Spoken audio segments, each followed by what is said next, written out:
Hello, students. We would be discussing the novel Lord of the Flies. First, would be discussing a very brief background of the novel. Then, we'll be discussing the characters and themes of the novel. Lord of the Flies was written by William Golding while he was still a schoolmaster, and he was actually moved by his early life and experiences in the Second World War about human depravity, which is a prominent theme in this novel and his other books as well, which includes The Spire. Uh, the first year when Lord of the Flies was published was 1954.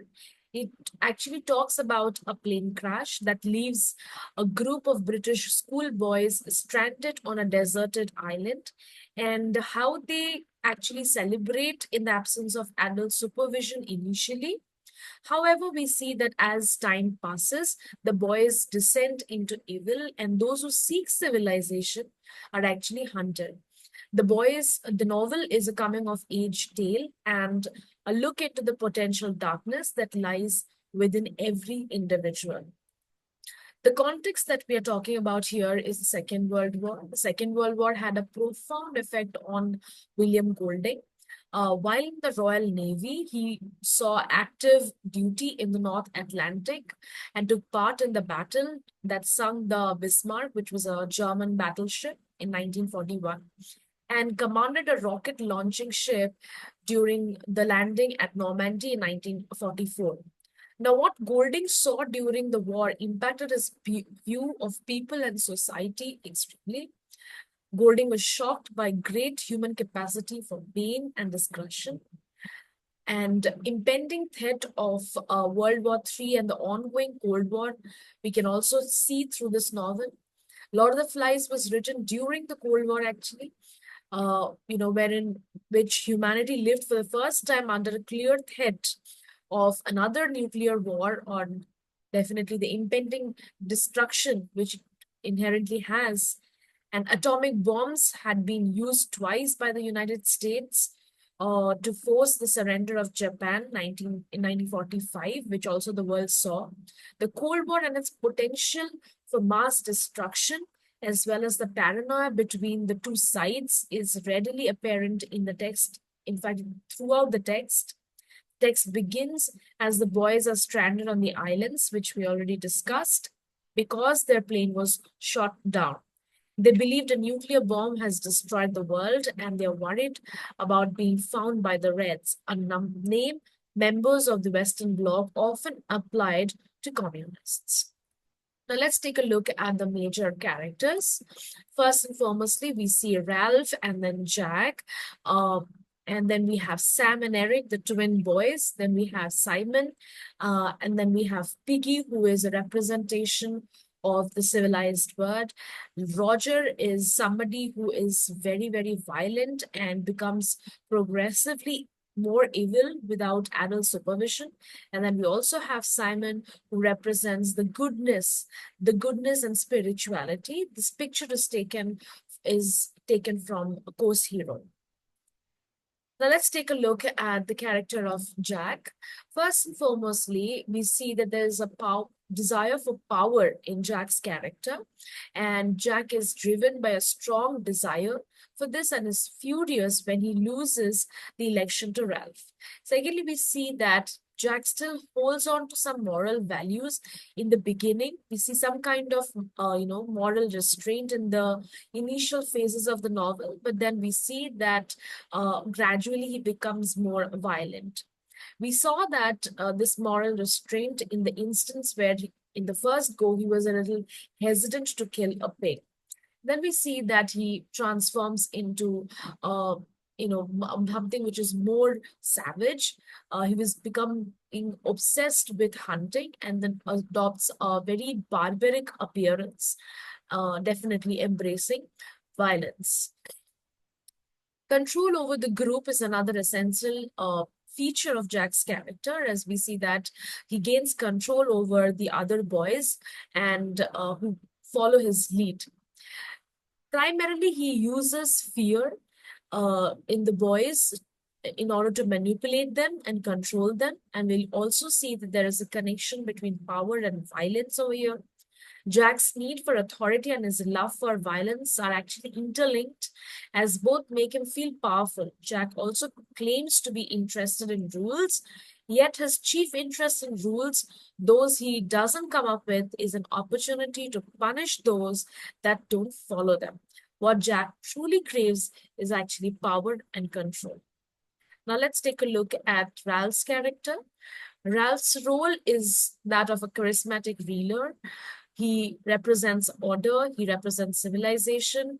It encompasses something which is a productive leadership.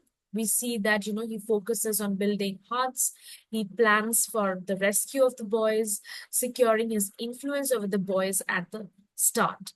But then we see there's a decline in his power because the boys turn more savage and Ralph loses his influence on them.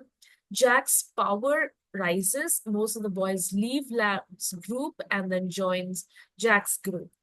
He, however, has a commitment to civilization. His main goal is to rescue and return to society, which gives him a moral victory when he defends himself against Jack's tribe. But he also understands savagery. He's taken a close look at it.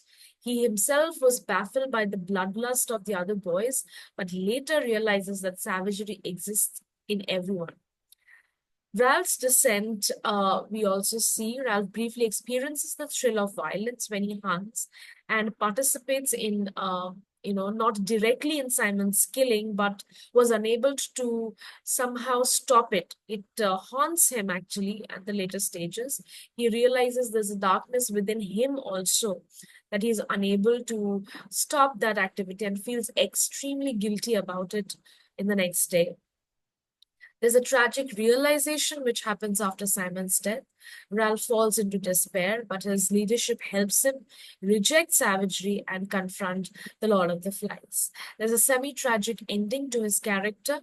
Though he's rescued, but when he sees the naval officer, he weeps. He weeps profusely because he's burdened by the knowledge of humanity's capacity for evil. Then let's take a look at the character of Piggy. Piggy's role is that of a loyal friend. He represents intelligence and reason on the island. His intellectual contributions are many because he introduces ideas such as using the conch shell for meetings and for building shelters. But then we see that he is physically a little bit vulnerable because he has asthma, body weight, poor eyesight issues that make him physically weaker and more vulnerable to ridicule, to get ridiculed by the others.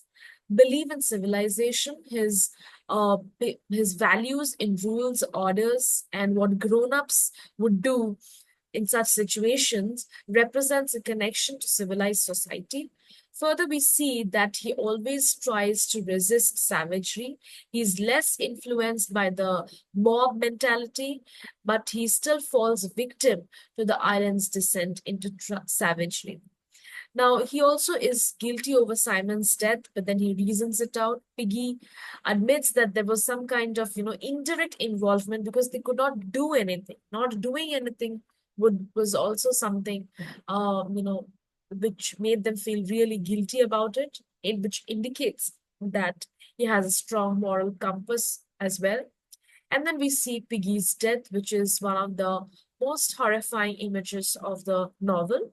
Piggy's murder is intentional and marks the final severing of the group's connection to civilization and humanity.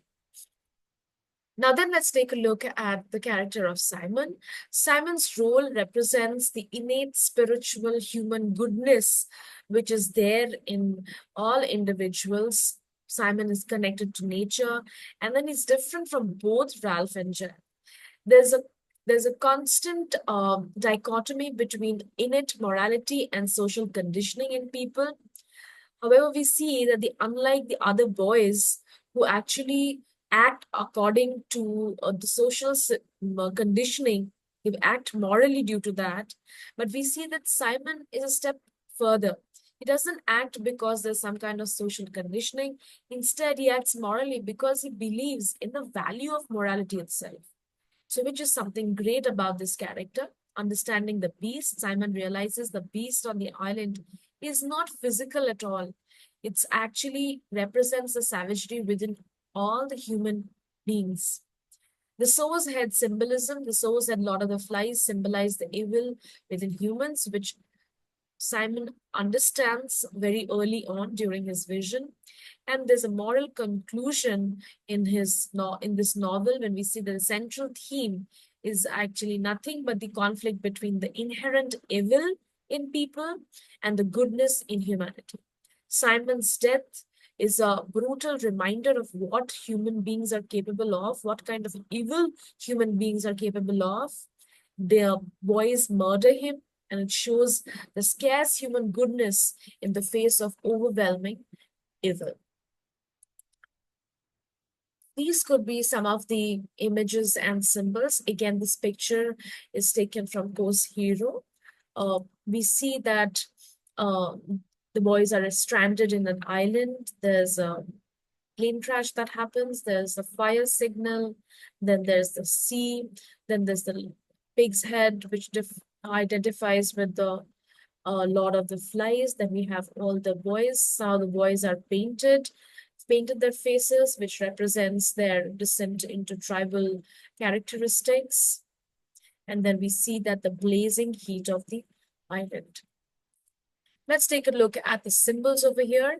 Conch shell, which brings the group together and represents order. We have Piggy's glasses, which symbolizes reason.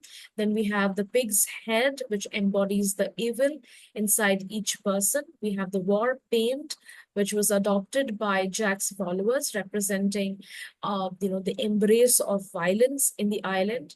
Then we also have the uncontrolled fire, which signifies the chaos and the evil that consumes all the boys in the stranded island. And then we have the beast, which is initially an object created by the boys' imagination through fear, but the beast takes physical form in the body of the dead parachutist. Fear of the beast is so great that the boys are unwilling to fully observe it and thus cannot understand what really is. Fear of the beast helps explain the boy's turn into savagery. The true beast, however, is the inherent evil lurking in each of the boys' flawed heart. Then let's take a look at the themes, which is the last topic. First and foremostly, there's a civilization versus savagery. We see that Ralph and his group members represent civilization. By here, group members, I mean primarily Piggy and Sam Nerick towards the end, because most of the boys move to Jack's group. Jack and his crew dissolve into savage behavior towards the end. Loss of innocence, the boys arrive on the island as the innocent school children, delve into something which is sinister. Then we have the nature of evil. The boys' descent into evil demonstrates the human capacity for inhumanity. I want to leave you with the thought, which is a very profound one and is given by the character Simon. The quote is a very emotional one. Maybe there's a beast, maybe it's only us. I leave you with that thought. Thank you.